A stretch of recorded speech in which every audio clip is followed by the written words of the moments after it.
Welcome back, everyone. Continuing our work on my RSX, we're going to be working on the fuel side. Finally, we're going to kind of be able to like button up the top of the manifold. So we're going to be putting in the ID 1050s. I'm going to go over why I chose the ID 1050s and what's going to be a little different with my setup, wiring it up. The wiring process, why it's going to be a little more, not difficult, but it's just going to be a little more time consuming. And we're just going to kind of go over some little more things. I got some other parts for the car, so we're going to start by showing you why it's going to be a little different as if you were going to wire yours up. Right here I have my wiring, the injector wiring just kind of pulled out to the side right here. And before I took everything apart, I labeled so I would know which cable went to which injector. So this is obviously number 4, and we have number 2 here. So if you guys are unsure, let's say you started cutting your harness up and you forgot what clip goes to what injector. It's very simple. Honda left the injectors for colors. So from starting with number 1, so if we're going to start with number 1, which means the one closest to your chain case, it's going to be brown, red, blue, yellow. So what I mean by that is if you look at the 2 wires right here. So the yellow and black, that's always your ground cable, or your ground wire. The power one is going to be brown. So number 1 is brown. Number 2 is red. Number 3, if we can get a look, you can see it's blue. And then number 4 is yellow. So if you're ever unsure, always just know the pattern. From 1 to number 4, it's brown, red, blue, yellow. Okay, now why is this going to be a little more difficult? If you've been a subscriber for the channel for a while, now I'm talking within the past year and a half, I was getting this car tuned, I think it was last year, and we were running into issues where the car was just breaking up. We couldn't figure out why. Eventually my tuner figured out what the breakup was, and I left videos explaining all this, but the breakup was my injector clips. They were loose, they weren't making full contact, and they were backing off of the injector. So we had to like cut the clip a little bit just because it wasn't actually seating fully. It was never clicking in. I don't know why. It's the RDX pigtail that came with the injectors, and it just didn't work. So I had to cut the connector a little bit to make it click, but then the pins were pulling out of the connector.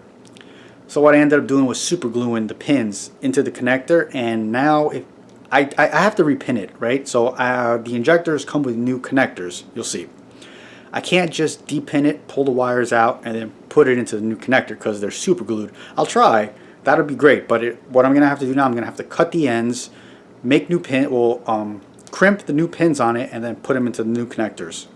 You'll see what I mean when we go about it. But basically, if you didn't super glue your pins into your connectors, you can just depin it, pull them out, put them in the new connectors, and then put your injectors in. So we're going to go through rewiring it and probably cleaning up my loom, because if you didn't know, I made this loom by myself. I cut the old loom off and redid it and kind of tucked it. I know that's like the thing going around right now is everybody's like re-looming harnesses and stuff like that. So I've done this a long time ago. It's a long process, but let's show you guys how we're going to do it.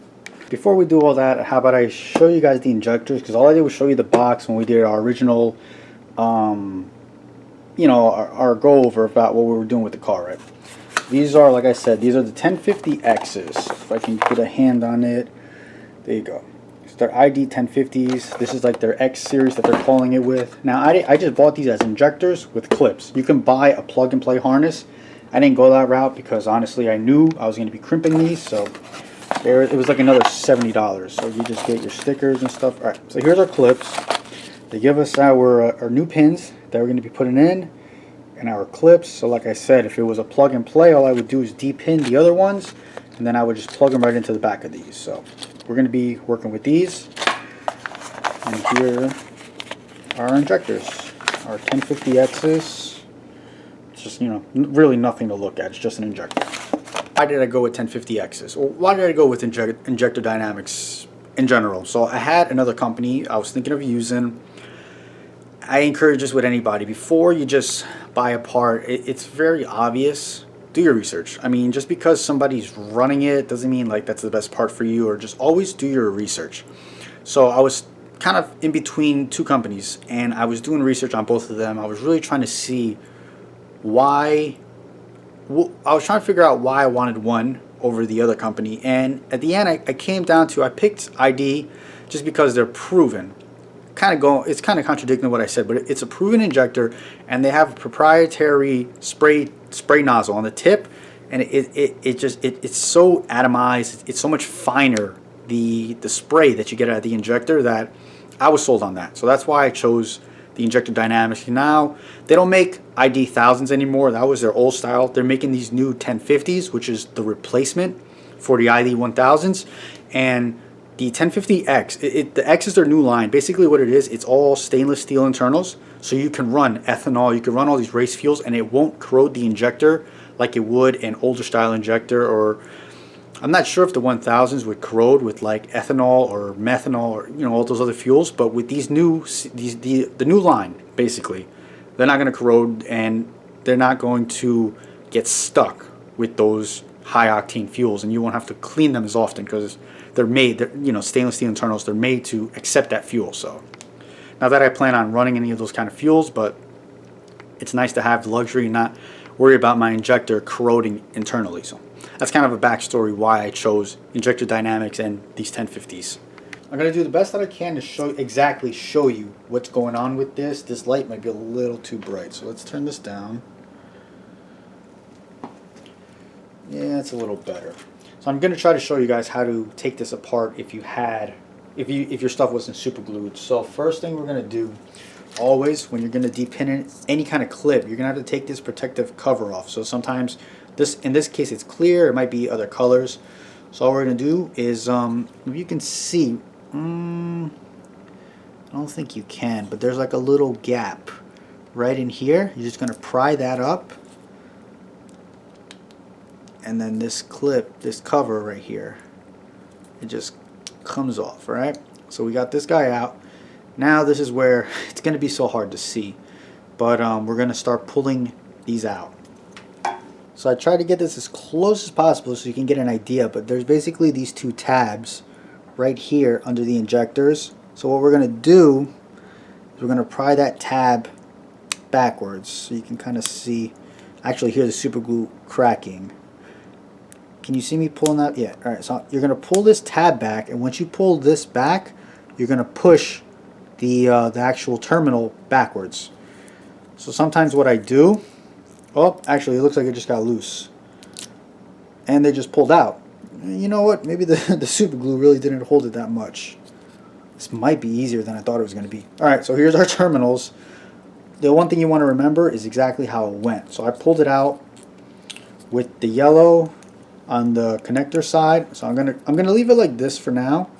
I'm gonna get the new clip and the new injector, and we're gonna see how it's got to wire in. We have our new injector and our new clip. As you can see, the clip on this one is red. So before we go to push those two pins in, we're gonna have to make sure this is out. So this is how it's gonna sit, right? So I'm gonna go clip for clip. This is how they're gonna be. So on the clip side, our ground one is gonna go here, which shows on here they actually show you number 1 and number 2. So that's how I'm going to do it. I'm going to put number 1 as our ground, number 2 is going to be our brown wire. So put this injector down. Make sure we take out our red lock. It's a locking tab, I guess is what they call it. So this one doesn't look like it's going to pull all the way out. It looks like you just release it up and that's it, because then we can push it down. So I'm just going to leave it like that, and I'm going to see if we could put our connectors in. So on our connector side, we said we were going to do yellow. So let's see if this works. Let's see if they even fit in there. Maybe not. Sometimes you got to turn them the opposite way. Let's try it now. It's not looking like they're going to go in anyway. Here's one of our new pins. I just want to see how it feels. It sort of feels nah, this one slides in a little easier. Let's see, is there a difference? They look exactly the same to me. Yeah, they're not going to work. So even though I thought it was going to be easy, it's not. We're going to have to cut these off, and we're going to have to wire in the new ones. So first thing we're going to do, we're going to cut this heat shrink off and cut these guys right off. I'm going to start just with one. It's so hard to see this. Alright, so I got this one wire here. It's stripped back. First thing we're going to put on, the little weather pack they supply us with. So we're going to slip this guy on first. So now that that's slipped on, we're just going to fit it right to the edge right there. Then we're going to get our new connector and we're going to line all this inside. Just like that. Now the way I'm going to do it, if you can see, this connector, it has two crimping points. So it has this crimping point right here at the bottom, then it has the second one in the middle. This bottom one I'm going to wrap around our ring or our weather pack right here. So when I put it on, you can see it hugs right over here. So I'm going to crimp this here, and then the wire is going to get crimped inside the second one right here. You might not see it that well on camera, but we're going to do our best. So you want to make sure you use non-insulated crimpers. So right in the middle, you can see where I did that crimp right here. So I crimped the wire. Now we're going to crimp the bottom of it. Let's see if we can get that on camera.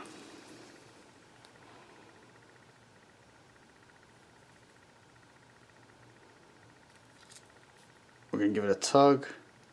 It's not going nowhere. Now we're going to put it in we're going to test it out on our connector, make sure it's good. So here's our connector. It doesn't go in that way. So we'll turn it around.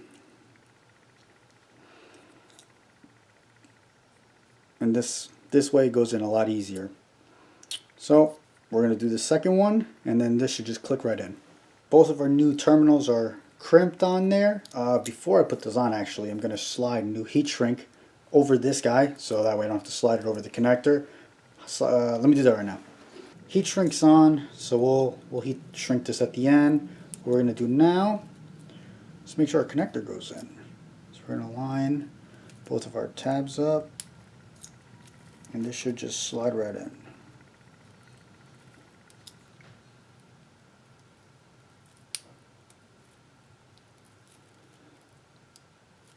You want to hear it click in.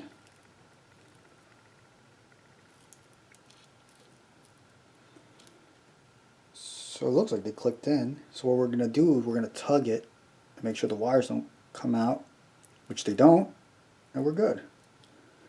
Now I'll just slide my heat shrink over it.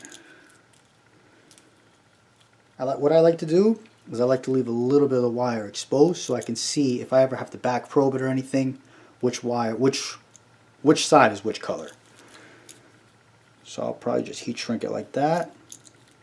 And before we forget, make sure you push your lock down to lock them in, and if we want, we'll verify how it connects into our injector. We're good. Our wires don't pull out. That's it. So we're going to do this for all four. I'll heat shrink this. I'm not going to bore you through all that, and we'll get back to when we're going to put the fuel rail and injectors on and all that. Just in case you were wondering, yes, that is very time consuming what I just did with the wiring.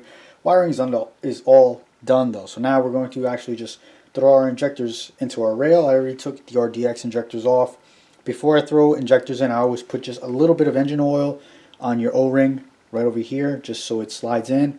I know when I first was putting in the RDX, for some reason in this hybrid rail, it's really tight, and I started to tear some O-rings. I had to buy new O-ring kits. So I'm hoping I don't tear these O-rings when I go to install it on here. So I'm just going to get a little bit of oil. We're just going to put a little bit right around our O-ring. And then hopefully she just goes right in. Yeah, see, I can feel the same thing. For some reason, this hybrid rail is so tight.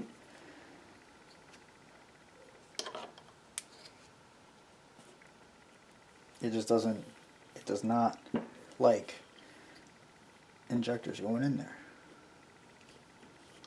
Alright, I'm going to wrestle with this. You get the drill. put some oil on your O-rings, put your injectors in, and then we'll move it to the manifold. All the injectors are finally in. The trick is using silicone spray. For some reason, the oil doesn't lubricate the O-ring enough to where it'll just slide in, because it's really getting me in. It pissed me off. So I just grabbed some silicone spray, sprayed the O-ring, like drenched it, and then it just fell right into the rail. So I'll show you guys the silicone spray, and then we're just going to do the same thing on the other end of the injectors. So the silicone spray that very well, and it should slide right into our manifold. If you're curious, that's the silicone spray I used. So now we're going to spray the bottom of these injectors with some silicone spray. Don't forget your little spacers right here. These are not the OEM ones. These are actually some that I made because in an older video about a year ago I lost these, the OEM ones. Those little spacers basically just take up the gap of where the bolt goes into the onto the rail, because there's always going to be a little gap. So don't lose them. If you're changing manifolds, make sure you take those little spacers off, because I completely got rid of my old manifold and I'm pretty sure those went with it, so I had to make those. So we're going to put you guys down and throw some injectors on, make sure our clips are where we need to be, you know, move them around, tuck them a little bit, and I'm going to show you a couple other things that I did while the camera was off.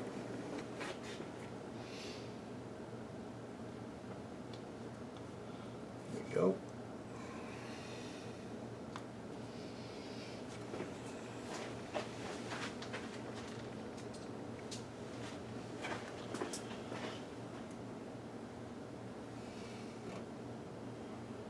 Huh.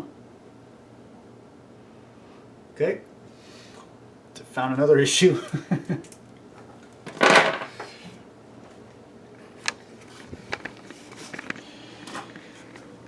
So that gap is way bigger than the little spacer I'd be using right here. Hopefully I don't draw. Yep, I had a feeling that was going to happen. Anyway, that's a big gap. Alright, looks like I got some more research to do. These are not going to, well, the rail's not going to get bolted down. Alright, so once I figure out what we're going to do here, I'll let you know. But for now, I guess we can connect our injectors and probably run our fuel line back. So I plugged everything in. I kind of loose fit everything the way I could. What I'm going to have to end up doing is, since I made those round spacers originally, I'm just going to have to go out and find some round tubing again and make a spacer for this. I don't know why. I'm going to need longer bolts, obviously, because even the ones I have, they're just too short. So I'm going to have to make some spacers for this. I'll throw that in like maybe a vlog one day. I'll just come out here and do some random stuff. There's really no big goal to hit. I'm just going to do random little things. So I'll throw that in there whenever I find the round tubing. And that's it. I'll show you guys. And I did want to touch, in the last video I was talking about I needed a new radiator hose because the hybrid racing one was now in the way. I went on eBay and, well, first I did research and I figured out which hose it is. So if you're going to go this route, use a K-swap hose. So like a K-swap hose for a Civic. Like if you're going to put a K-series in a Civic, you're going to want the K-swap hose for a Civic. It is perfect. It's the eBay brand. I just found it on eBay. I bought it just to make sure it was going to be the one, because the shape of it looked like what I was envisioning. And I got it really quick, like 2 days. I put it on just now and it is perfect. So I'm going to show you guys that. Show you how I kind of like shifted the injectors a little bit, try to keep the wiring tucked. And that's pretty much it. So if you were looking at the rail from the top side, you can see, I mean, you can't really see the injectors, and that's kind of what I wanted. I just kind of turned the injectors to the side. So you can see if they're originally kind of like that, I just twisted them over, just kind of under the rail, plugged them all in. So that was just kind of like a little tucking tip, I guess, just to make something look a little nicer. Got our fuel line tightened up. That's pretty much it with that. And like I said, I'm going to find some round 1/2-inch tubing. I'm going to measure the height right here, cut it. We're going to get some longer bolts and bolt this down securely, and that'll be done. But here's the radiator hose I want to show you guys. Let me move this light. So look how perfect that radiator hose actually just fits. I have nice clearance under here, so I could put a nice, probably like a 90-degree coming down this way, so we can make our intake pipe in. The only thing is the TPS is hitting it right here, but that's fine. I'll just twist this to like its max up this way, lock it, and then I'll adjust the TPS in this position. But I'm just so happy with the way that radiator hose. I know somebody mentioned I could cut it and I could have made one, and I know I definitely could have done that. But you guys know I like to do stuff a certain way, and I wanted a one-piece hose. So here you go. Case swap hose fits on the RSX with a full-size rad. You don't need a half size. It fits perfect right there. Comes right under. Turns. Fits perfect. I mean, it's not even binding up, but it's just a little bent. It could be because it's cold, so you just straighten it out, put a clamp on it, and it'll be good. I'm probably going to get some T-bolt clamps, honestly, just because they look nice. And there's really no need for them, but they're going to look a little cool. I'm going to have T-bolt clamps for the intake, piping, and all that. Make it all match, right? And then obviously when the time comes, we're going to have to go back into K-Pro. We're going to have to rescale my injectors so we can start the thing, because it won't start with these 1050s now. So I'm going to have to just go in there, change the injector size from 410 to 1050. It should scale everything else on its own, so we shouldn't have to touch anything else. And there's going to be a couple other things we're going to have to do too, like shut off the IAC valve in K-Pro. We'll get to all that whenever we're ready to start it. We're not ready to start it yet. There's still a lot of little details, and I'm learning this, and you guys are learning from the videos. This manifold is a lot of little details to make it work, or to make it work and look a certain way. I could probably just, throw a bolt, throw a couple, like 3 nuts on there to take up that gap. But, you want it to look good. I want to be proud of my work, and you guys know that I have this certain level of like worth ethic and just a certain way the car needs to look. So I could probably piece it together really quick. What's the rush? It's still December. We still got some months. I still got some time. Oh, and the TPS, my original wiring to go to it, doesn't reach now because the manifold shifted everything. Like everything doesn't work now. So I'm just redoing a lot of stuff.